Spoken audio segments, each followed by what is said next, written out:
Mitra story রিটারে আবার তোমাদের সবাইকে স্বাগত জানাচ্ছি। আজকে একটা খুব ইউনিক গল্প তোমাদের শোনাবো, পুরোটা শুনো। তার আগে তোমাদের দেখিয়ে দিই, দেখো আমার কানের দুলটা কত বড় একটা ঝুমকা। দাঁড়াও কাছ থেকে দেখাচ্ছি। এ দেখো, এ দেখো, দেখছো কত সুন্দর আর কত ইউনিক এই ঝুমকা স্টাইল গুলো। এগুলো আমেরিকান ডায়মন্ডস ঝুমকা। উপরে স্টারটা দেখো কতটা বড়, মাঝখানে যে কালারটা দিয়েছে হোয়াইটের উপর ম্যাজেন্টা, কি সুন্দর ফুটেছে। আর পুরো যে ঝুমকাগুলো, এগুলো কিন্তু সব জায়গায় পাবে না যে পুরো ঝুমকাটার মধ্যে আমেরিকান ডায়মন্ডস এর মাইক্রো সেটিংস আছে। আর নিচের এই ঝুমুরগুলোর মধ্যেও এই স্টোনটা, যেটা মাঝখানে ম্যাজেন্টা স্টোন আছে, সেটা দিয়ে পুরো ঘেরা। এগুলো কিন্তু এক একটা ইউনিক পিস, প্রিমিয়াম পিস। এগুলো তোমরা পেয়ে যাবে আমেরিকান ডায়মন্ড জুয়েলারির মধ্যে, যেটার ওয়েবসাইটের লিংক এখানে যাচ্ছে, তোমরা তাড়াতাড়ি গিয়ে ভিজিট করতে পারো। একটা তোমাদের দেখালাম ম্যাজেন্টা, একটা ব্লু আমি পরে আছি, আর একটা খুব ভালো ইউনিক কালার আছে এই কালেকশনটার মধ্যে, সেটা হলো পার্পল। এই পার্পল দিয়ে যে ঝুমকাগুলো, এগুলো কিন্তু খুব হট সেলিং। আর যেহেতু খুব ট্রেন্ডিং পার্পল কালারটা, তাই জন্য সবার ওয়ার্ডরোবে থাকাই উচিত, আর লোকেরা এটা কালেক্টও করছে। তাই বেরিয়ে যাওয়ার আগে কিন্তু এই সুন্দর ঝুমকাগুলো তোমরা কালেক্ট করো। আর এবারে দুর্গাপূজা একদম ইউনিক লুক আনো, যাতে ভিড়ের মধ্যেও কিন্তু দূর থেকেও তোমাদের লোকেরা নজর করে। তো চলো, বলে দিয়েছি তোমাদের দুর্গাপূজার ইউনিক কালেকশনের কথা। এবার আমি তোমাদের চলো গল্পের মধ্যে নিয়ে যাই। এই গল্পটা যখন শুরু হচ্ছে, তখন একজন ভদ্রমহিলাকে দেখা যাচ্ছে, মানে একটু বয়স্ক। তার বড় মেয়ের প্রথম মেয়ে হয়েছে। সেটা দেখে সবাই যেমনি খুশি, মানে বড় মেয়ের যে শ্বশুর শাশুড়ি বা শ্বশুর বাড়ির লোকেরা প্রচন্ড খুশি, মেয়ে হয়েছে, বাড়িতে লক্ষ্মী এসছে। কিন্তু ওই ভদ্রমহিলার মা কিন্তু খুবই রেগে গেছে, ব্যাপারটা একদমই পছন্দ করছে না। তবে কিছুদিন পরে দেখা যায় যে বাচ্চা মেয়েটি মারা যায়। যে ওই বাচ্চা মেয়েটির মা ছিল, যার নাম ছিল রুক্মিণী, তার কেমন সন্দেহ হয় যে তার মা সীতা দেবীর কিছু কারসাজি আছে ওই বাচ্চাটি মরে যাওয়ার মধ্যে। সেটা উনি মানে ব্যক্ত করেন, কিন্তু যথারীতি কোনো কিছু মানে প্রমাণ নেই বলে কিছু হয় না। তারপরে রুক্মিণী দেবী একটি ছেলে সন্তান জন্ম দেয়। সেই ছেলে সন্তানকে সীতা দেবী প্রচন্ড আদর করে। অবভিয়াসলি ওনার শ্বশুর বাড়ির লোকেরা একজন মারা গেছে, তারপরে একজন এসেছে, তাকে তো প্রচন্ড প্যাম্পার করবেই। কিন্তু সীতা দেবী যেন প্রচন্ড আগলে রাখে, মানে কোথাও যেতে গেলে তাকে যেতে দেবে না, তার সাথে সাথে লোক পাঠাবে, প্রচন্ড মানে একটা ঘিরে রাখে। তারপরে রুক্মিণী দেবীর আরেকটি ছেলে হয়। সে ঠিক আছে, তাকে নর্মালি বাড়তে দেয়, কিন্তু প্রথম যে ছেলে হয় তার নাম রাখা হয় রাজা। তো তাকে যেন কেমন যেন সীতা দেবী সেই প্রোটেকশনের মধ্যে রাখতো। তো এইগুলো দেখে রুক্মিণী দেবীর হাজবেন্ডের প্রথম ব্যাপারটা পছন্দ হয় না। প্রথমত ওনাদের মনে সন্দেহ ছিল যে বড় যে মেয়েটি ছিল তাকে হয়তো সীতা দেবীর কারণে মারা যেতে হয়েছে।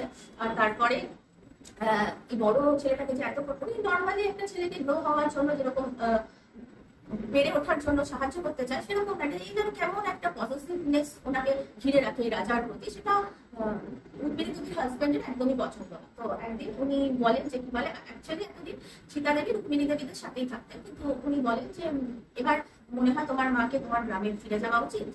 তো এটা শুনে নেয় সীতা দেবী, আর এসে রুক্মিণী দেবীকে বলে, হ্যাঁ আমি ফিরে যেতে চাই। কি ওনাদের বাড়ি ছিল আসামের একটা গ্রামে। তো বলে, কিন্তু তোমাকে প্রমিস করতে হবে আমি আর কোনোদিন এখানে ফিরে আসবো না। তো বলে, সেটা কি করে হয়, এখন যাও, তোমার শরীর খারাপ বা কিছু হলে। না, আমি আর কোনোদিনই আসবো না, আমি এখান থেকে যাচ্ছি, কিন্তু তোমাদের প্রমিস করতে হবে তোমরা এসো, আমাকে দেখতে এসো, কিন্তু রাজাকে কোনোদিন ওই গ্রামে পাঠাবে না, কিছু হয়ে যাক কিন্তু ওই গ্রামে পাঠাবে না। তো তখনকার মতো রুক্মিণী দেবীর হয়তো ভালোই লেগেছিল যে এত যে আগলে রাখার ব্যাপারটা, আমার ছেলে আমি বড় করবো একটা ব্যাপারটাকে। এবার অনেকদিন কেটে যায়, রাজা এখন একটা চাকরি করে, তার ভাইও মানে পিঠোপিঠি যেহেতু সেও চাকরির চেষ্টা করছে। তো এই সময় তো রুক্মিণী দেবীর বেশ বয়স হয়েছে, ওর বাবা মারা গেছে। আর যে সীতা দেবী, সে কিন্তু এখনো বেঁচে আছে, খুবই বুড়ো থুরথুরে, সে গ্রামের বাড়িতে থাকে, তিনি কিন্তু আর ফিরে আসেনি। অনেক চেষ্টা ওনারা পরে করেছেন। রাজা বড় হওয়ার পরে ওর মনে আছে যে কিংবা দিদা ওকে কতটা প্রোটেক্ট করতো, কতটা ভালোবাসতো, নাকি উনি ওখান থেকে অনেক কিছুই, মানে ওনার পয়সার অভাব ছিল না, গ্রামের বাড়িতে লোকজন রেখে দিয়েছিল, ক্ষেত খামার ছিল, আরো বোধহয় ব্যবসাও ছিল, সেগুলো থেকে ভালোই আয় হয়ে ওনার চলে যেত, কিন্তু বয়স হয়েছে।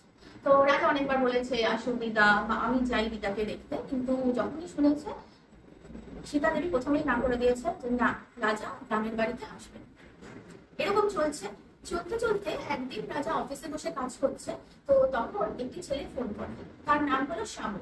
এবার শামুকে রাজা চিনতো এই কারণে যে শামুর পড়াশোনার তারা খুবই গরিব ঘরের ছিল, আর তার বাবা ওই সীতা দেবীর ওখানে কিছু কাজ করতো, মানে বেশ বিশ্বস্ত ছিল। তো ছেলেটিকে পড়াশোনা করার জন্য কিছুদিন পরে রাজাদের বাড়িতে পাঠিয়ে দেওয়া হতো। তখনকার দিনে হতো না, গ্রাম থেকে লোকে এসে পড়াশোনা করতে থাকতো। তো ওরকম ভাবে এই শামু কিন্তু অনেকটা সময় রাজাদের বাড়িতে এসে বড় হয়। তারপর আবার বড় হয়ে যাওয়ার পরে শামু ফিরে যায়, আর ওখানেই একটা চাকরি নিয়ে থাকে। আর উনি সীতা দেবীকে দেখাশোনা করতেন, কেন কি সীতা দেবীর শামু বয়স হয়েছে, শামুর বাবার বয়স হয়েছে, সীতা দেবীকে অতটা দেখা শোনা করতে পারেন না, তাই শামু ওই কাজটা করে, তার সাথে ও বোধহয় ব্যবসা না চাকরি একটা কিছু করে। তো একদিন এরকম রাজাকে ফোন করেছে, রাজা অফিসে আছেন। তো বলে, আরে শামু কি ব্যাপার বলো। তো বলছে কি তুমি কি আসতে পারবে গ্রামে, মানে দিদার না শরীরটা খারাপ। বলছি কেন, কি হয়েছে? বলে বয়স তো হয়েছে অনেকটাই, আর উনি মাঝে মাঝে রাত্রিবেলা কেমন ভয় ভয় উঠে পড়েন, বা সে আমাকে ডাকাডাকি করেন। এবার আমি তো অনেক ডাক্তার টাক্তার দেখিয়েছি এখানকার লোকালি, এখানকার শহরেও নিয়ে গেছি, কিন্তু ওনারা তো বলছেন বয়সজনিত ঘটে। তো এবার তুমি যদি আসো একটু বুঝে টুঝে নাও, তোমাদের ব্যাপারটা আমার ঠিক ভালো ঠেকছে। তো রাজা বলে ঠিক আছে একদিন ও কি করে, ওর মাকে বলে। তো ওর মা না এতদিনও বুঝতে পারেনি যে সীতা দেবী কেন যেতে পারে। রুক্মিণী দেবীর মনে হতো যে নিশ্চয়ই আর কি, যে সীতা দেবী হয়তো ওনার আসি চলে যেতে বলেছে, সেই অভিমানী হয়তো আর রাজাকে যেতে দিতে না চায় নাকি। তো উনি কিছু বলেন না, ঠিক আছে। আর মা বয়স হয়েছে, দেখাশোনা নেই, আর অত সম্পত্তি সবকিছুই মাথায় কাজ করেছে, ঠিক আছে যা, এক সপ্তাহের জন্য যা ঘুরে চলে। তো ওই যে রাজা ওর অফিসে বলে ছুটি ম্যানেজ করে ও যায়। এবার ফার্স্ট দিন যায়, তো গিয়ে দেখছে যে বেশ সুন্দর গ্রামটা, নদী বয়ে যাচ্ছে একটা ছোট, তো খুবই ভালো লেগেছে। তো সুন্দর জায়গা, যা কোনোদিন আমাকে আসতে দেয়নি। তো এরকম করে একটা জায়গায় গিয়ে শামুকে ফোন করে। তো শামু বলছে, আরে রাজারা চলে এসছো, চলো বাড়িতে। এবার যখন ওরা বাড়িতে গেছে, সীতা দেবী তো দেখে অবাক, তুই এসছিস। এবার প্রচন্ড রেগে যায়, আসতে না করেছিলাম, প্রচন্ড চেঁচামেচি। তো বলে এই আমার কেমন বিহেভিয়ার দিদা, আমি এলাম, আসার পরে কোথায় আমাকে আদর করবে তা না, তুমি আমার উপর চেঁচামেচি করছো। তো সীতা দেবী তো অনেকদিন পরে দেখা হয়েছে, আর ভাবে যে এসেই পড়েছে, তো ঠিক আছে এখানে আমরা বলে থাক। কিন্তু হ্যাঁ বাবা, কোথাও না ঘুরে ঘুরে একা একা যাস না। বলে কেন, আমি কি ছোট বাচ্চা, এখনো তোমার সেই মনে হয়? তোমার সীতা দেবী আর কিছু বলে না। এবার ওখানে আছে, একদিন গেছে, একদিন ভালোভাবে গেছে, তারপরে একদিন ও ঘুরতে বেরিয়েছে। তো সীতা দেবী বলে, বাবা এটা তো চিনিস না, আর এখন তো গ্রাম, ধর শহরের মানুষ, গ্রামগঞ্জে অনেক কিছু ব্যাপার আছে, তুই শামুকের সাথে। বলে ঠিক আছে, আমি ওই নদীর ধারটায় ঘুরতে যাচ্ছি। তো শামুকে বলে তো ওখানেই চলে যেতে, তখন আমরা ওখান থেকে আর কোথাও ঘুরে ঘুরে ফিরবো। তো এবার ও ও শামুকে বলে, এবার শামু বলে তুমি চলে যাও রাজাদা, আমি নদীর পাড়ে চলে আসবো। এবারও ঘুরে একটু সন্ধ্যা সন্ধ্যা হয়ে গেছে, নদীর পাড় ফাঁকা হয়ে গেছে, একটু জঙ্গল জঙ্গল এরিয়া। তো ও শামুকে রিঙি হয়ে যাচ্ছে, কিন্তু শামুর আর পাত্তা নেই। তো এবার কি করবো, মানে ওভাবে তার একটু বসে ওয়েট করি, হয়তো চলে আসবো। ও যখন বসে ওয়েট করছে না, ওর মনে হচ্ছে কিছুর একটা যেন খসখস খসখস আওয়াজ হচ্ছে। তো এরকম ভাবে নিশ্চয়ই শিয়াল ফিয়াল হবে, পালচার পালচার হবে। ওই সময় তো নদীর পাড়ে মরা পড়া বুঝে আসবে, অনেক শুনেছে, তো ওইসবই হবে কিছু, বা অনেক কিছু জন্তু জানোয়ার হবে। তো ও আর বেশি কিছু করেনি। তো যখন উঠে আসছে তখন মনে হচ্ছে না কেমন একটা, মানে বুনো গন্ধ আসছে, মানে একটা কেমন কেমন মরা পচা, মানে দেখবে জঙ্গলি জানোয়ার ফানোয়ার চান টান না করলে ওরকম, বা বাঘের খাঁচার সামনে গেলে ওরকম গন্ধ টন্ধ আছে। তো ওর ভালো লাগেনি, ও কি জানি হঠাৎ করে গন্ধ ফন্ধ চলে আসছে। তো ও আসছে যখন, তখন ওই নদীর পাড় থেকে প্রায় বাড়ির কাছাকাছি, তখন হচ্ছে শামু যায়। তো শামুকে ধমক লাগে, দিকে দিকে দিকে তারপর বলছে না ধরে কাঁপছিল, এসব করছে। তো ও বুঝতে পেরেছে যে কোথাও মাল খেয়েছিল, পড়েছিল, এখন বসে এসছে, এখন যাচ্ছে। তো যাই হোক ওরা চলে আসে। তো আসার পরে এবার রাত্রিবেলা না ও কিছুতেই ঘুমোতে পারে না। রাজা সেই পচা গন্ধটা যেন ওকে চারদিকে ঘিরে রেখেছে। ওর বাড়ির মধ্যেও রাত্রিবেলা ঘুমোতে পারছে না, সে খসখস খসখস আওয়াজ, কেমন যেন মনে হচ্ছে কোনো ফস ফস করে, এবার দেখবে কোনো জন্তু জানোয়ার কাছাকাছি গেলে পরে ওদের নিঃশ্বাসের একটা সময় ফস ফস করে ওরকম করে আওয়াজ হচ্ছে, খুবই অস্বস্তি হচ্ছে। তো ওরা গিয়ে প্রথমে শামুকে বলে, শামু তো বুঝতে পারে না কিছু। আর তারপর ওকেও দিদাকে বলে, যেই দিদাকে কথাটা বলে না, দিদা প্রচন্ড তখন বলে কালকে থেকে তুমি বাড়ি থেকে বেরোবে। তখন এই আমার কি কথা বলতে, কেন বেরোবো না, আমি এখানে ঘুরতে এসেছি, তোমার ওষুধপত্র নিতে হবে, তোমাকে ডাক্তার দেখাতে হবে, বা তোমার এখানকার ডাক্তারের সাথে কথা বলবো, তুমি নিয়ে যাবো। বলে না তুমি বেরোবে, কালকে আমি সকালে আমার ওদের যে কুলপুরোহিত তাকে ডাকবো, তারপরে তুমি চার্জ করবে। তো বলে যে বাবা এদের সাথে তো মানে করে রাজা যদি ওটা মনে মেনে নিতে পারে না, কিন্তু বলে না। সকাল সকাল দেখছে যে ঘুম থেকে উঠে দেখছে কুলপুরোহিত এসে হচ্ছে, নমস্কার টমস্কার করা। তো এবার দেখছে তো দিদার সাথে কিছু কিছু করে কথা। তারপরে পুরোপুরি কিছু একটা বলছে যে আজকে আমি বিকেলবেলা পুজোর আয়োজন করছি, পুজো পুজো করছি, কিন্তু রাজাকে আর কোথাও বেরোতে দিতে হবে না, এখানে সবকিছু হবে। তখন ও শুধু এইটুকু শুনতে পায় যে ওর দিদা বলছে আচ্ছা এটা কি কাটানোর কোনো ইয়ে নেই? বলছে কি হ্যাঁ, যদি কেউ নিজের উপর ওটা নিয়ে নেয় তাহলে এটা কেটে যাবে। তো কিছুই বুঝতে পারে না। তো এবার রাত্রিবেলা প্রচুর বড় বড় পুজো হয়, এবার তখন দেখা যায় যে দিদা খুবই খুশি খুশি আছে। আর বলছে এবার সব বাধা কেটে গেছে, তখন তুই বাবা ভালো থাকবে। তখন পুরোপুরি বলে না, কেটে যায়নি, যদি সে রাজাকে না পায় তখনই সে অন্য কাউকে টার্গেট করবে। এবার রাজার কানেটা আছে, এবার ধরো যে কি ব্যাপার কি ব্যাপার, বলো বলো, অনেকক্ষণ ধরে চেপে চেপে চেপে বসে থাকে দুইয়েকে, এটা বলতেই হবে কি ব্যাপার, আমার কিসের ফারাক, কি ব্যাপার, তুমি নিশ্চয়ই কিছু ব্যাপার আছে, ছোটবেলা থেকে তুমি আমাকে এত প্রোটেক্ট করতে। রাজার মাথায় তখন ওই ডটস গুলো জয়েন হতে শুরু করে। তখন এবার যেহেতু দিদা ওকে খুবই ভালোবাসতো সীমান্তি, তখন উনি তখন রাজাকে পুরো ব্যাপারটা বলছে যে অনেকদিন আগে মানে এই পরিবারের, মানে পরিবার বলতে ওনার শ্বশুর বাড়ির তরফ থেকে না, ওনার বাবার তরফ থেকে যে ছিলেন একজন হেড, তিনি না খুবই গরিব ছিলেন। তো এবার তার ওই গরিবিটা ভালো লাগতো না, দেখতো যে চারদিকে সবাই একটা প্রতিপত্তি, তার বন্ধুরা বেশ ভালো ভালো পরিবারে, তারা অনেক কিছু পেয়ে যায় যেটা উনি পায় না। তো উনি ওনার মনের ক্ষোভ থেকে না উনি একজনের সাথে আলাপ হয় ওনার, যিনি বলেন এই তন্ত্র সাধনা করেন। তো তার সাথে উনি যখন কিছু একটা তন্ত্র সাধনা করে, তো তার সাথে একটা ডিল হয় যে হ্যাঁ আমি তোকে প্রতিপত্তি সব দেবো, কিন্তু তোর ঘর থেকে প্রথম যে বাচ্চাটা হবে, প্রথম যে ছেলে বাচ্চাটা হবে তাকে আমাকে দিয়ে দিতে হবে।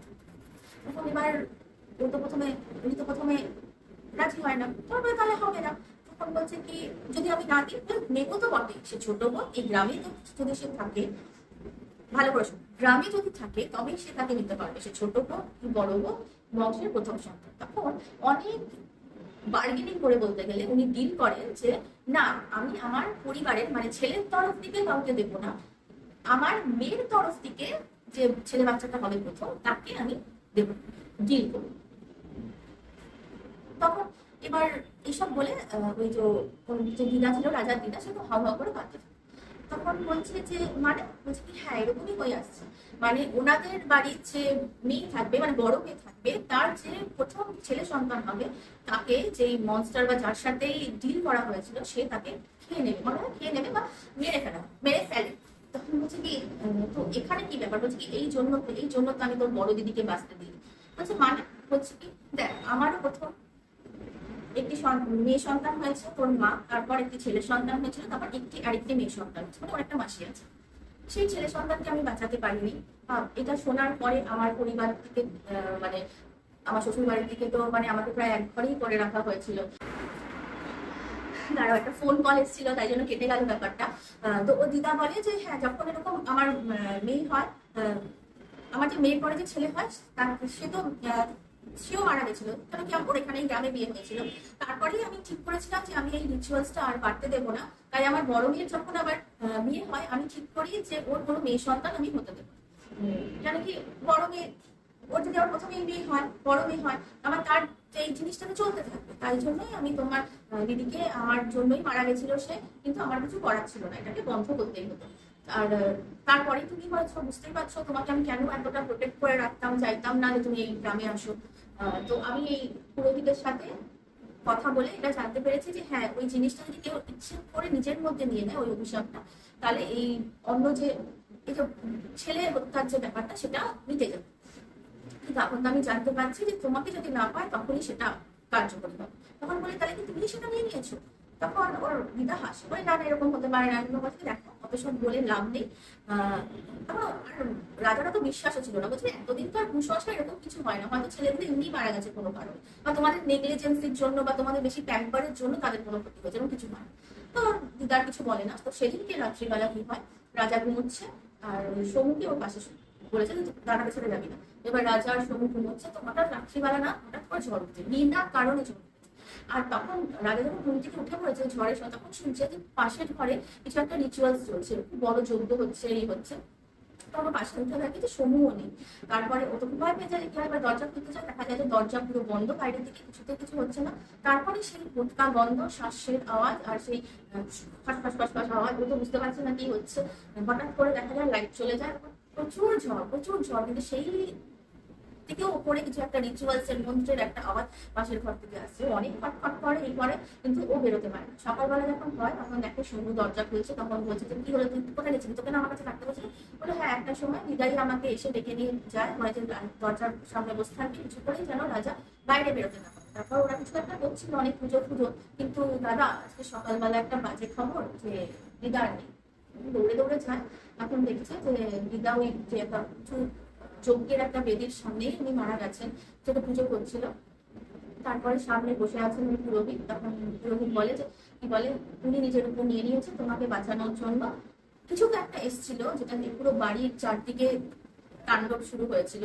এমনকি প্রথমে পুজোটা তোমার দিদা নিজেই শুরু করেছিলেন, কিন্তু কিছুক্ষণ পরে উনি আমাকে ফোন করেন যে আপনি আসুন, এসে রিচুয়ালসটা ক্যারি আউট করুন, তুমি কারণ আমার আর শরীর দিচ্ছে না, উনি হয়তো মাঝখানে বন্ধ করে দেবো, মাঝখানে বন্ধ করলে আমার নাতিকে আর বাঁচানো যাবে না। তো আমি যখন আসলাম দেখলাম যে বাড়ির কাছ থেকে আমি ঠিক এলাম, তোমাদের বাড়ির ঢোকার সময় যেন ঝড় হচ্ছে, চারদিকে যেন সব মানে উড়ে উড়ে জিনিসপত্র পড়ছে, গাছগুলো যেন একে অপরের সাথে ধাক্কা খাচ্ছে। যাই হোক, আমি সামনে আসি, শুভই আমার দরজা খুলে দেয়, ঢুকে আমি পুরোটা করি, তখন পুরো প্রসেসটা কমপ্লিট করি। আর দিদা বলে যে কি বলে যে পুরো প্রসেসটা কমপ্লিট করতে, না হলে উনি যদি না মারা যায়, আজকে দিদা যদি না মারা যেত, তুমি মারা যেত, কেউ একজন মারা যেত। তো যাই হোক, প্রসেসটা কমপ্লিট হওয়ার পরে আজকে সকালে উনি দেহত্যাগ করেছে। তো তুমি এখন বেঁচে গেছো। তো শুভ রাজা আর কি করে, তো মা বাবাকে খবর, মা বাবা তো নেই, মাকে খবর দেয়, ভাইকে খবর দেয়, তারা সেটা বিশ্বাস করো, মাকে বলে। ওর মা বলে যে হ্যাঁ, এরকম একটা গল্প আমি শুনে তো ছিলাম, কিন্তু অত তো বিশ্বাস করিনি। মা এটা মন প্রাণে বিশ্বাস করতে, এবার শুনুনও বিশ্বাস যে ওর দিদা ওই বুড়ো বয়সে অত পুজোর ধকল না নিতে পেরে মারা গেছে, ওরকম কিছুই হয় না, ওরকম কিছুই হয়নি। কিন্তু ওনার বিশ্বাস ছিল, উনি করেছেন। এবার সত্যি একটা পুজো করতে গিয়ে তো উনি মারা গেছেন না, ওই যেখানে আসার পর সেই যে একটা শ্বাসের শব্দ, একটা গন্ধ, গোটা গন্ধ ওর আশেপাশে যে বিরাজমান ছিল, বা খসখস আওয়াজ যেন সবসময় পেছনে কে আসছে, সেটা কি ব্যাপার সেটা কিন্তু বুঝতে পারেনি। আর এই রিচুয়ালসটা হয়ে যাওয়ার পরে তার শ্রাদ্ধ শান্তি হওয়ার পরে ওরা কিছুদিন ছিল জিনিসপত্র কাকে কি দেখাবে বুঝিয়ে দেওয়া বা নিজেরা বুঝে নেওয়ার ব্যাপার ছিল। যদি শুভ আর শুভর বাবা খুবই ফ্রেন্ডলি ছিল, খুবই বিশ্বস্ত ছিল, ওদের সবই বুঝিয়ে দিয়েছিল। তারপরে কিন্তু ওই যে আওয়াজ, পাশে শ্বাসের শব্দ, ওগুলো কিন্তু হওয়ার কোনো কিছু না। তো এটাই ছিল আজকে একটা গল্প, কেমন লাগলো আমাকে বলো। আর দুর্গা পুজোতে কিন্তু ইউনিক কালেকশন কালেক্ট করতে হলে আর সব থেকে আলাদা দেখতে হলে এই ঝুমকাগুলো কিন্তু তাড়াতাড়ি কালেক্ট করে নাও। আর আয়ুষ জুয়েলারিতে চলছে সেল 60%, আপ টু 60% সাইড চলছে, তাড়াতাড়ি গিয়ে কিনে নাও।